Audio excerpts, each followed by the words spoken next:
இன்றைய வேத வசனம் ஓசியா புஸ்தகம் 8ஆம் அதிகாரம் 12வது வசனம் இப்படியாய் சொல்லுகிறது.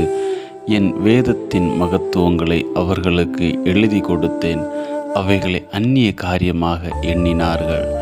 ஆம் பிரியமானவர்களே, இன்று கர்த்தர் உங்களிடம் ஒரு கேள்வியை கேட்கிறார். என் வார்த்தைக்கு நீங்கள் என்ன மதிப்பு கொடுத்திருக்கிறீர்கள்? அப்படி என்றால் தேவன் தம்முடைய வார்த்தையை நமக்கு கொடுத்திருக்கிறார். அது வெறும் எழுத்தாக அல்ல, அது நம்முடைய வாழ்வின் வழிகாட்டியாக காணப்படுகிறது. வேதத்தை தள்ளுகிறவன் தன் வழியை இழக்கிறான்.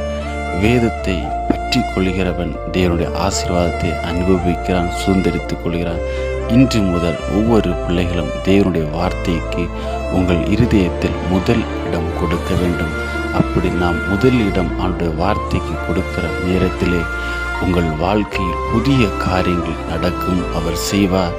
தேவனுடைய வார்த்தைக்கு இடம் கொடுங்கள், தேவன் உங்கள் வாழ்க்கையை உயர்த்துவார். உண்மையாகவே அவனுடைய வார்த்தைக்கு வேதம் சொல்லுகிற முதலாவது தேவனுடைய ராஜ்யத்தையும் நீதியும் தேடுங்கள், அப்பொழுது இவைகளெல்லாம் உங்களுக்கு கூட கொடுக்கப்படும் என்று. உண்மையாகவே அவருடைய வார்த்தைக்கு இன்று முதல் இடம் கொடுங்கள், அப்பொழுது உங்கள் வாழ்க்கையில் பெரிய காரியங்களை கர்த்தர் செய்வார். ஆமென்.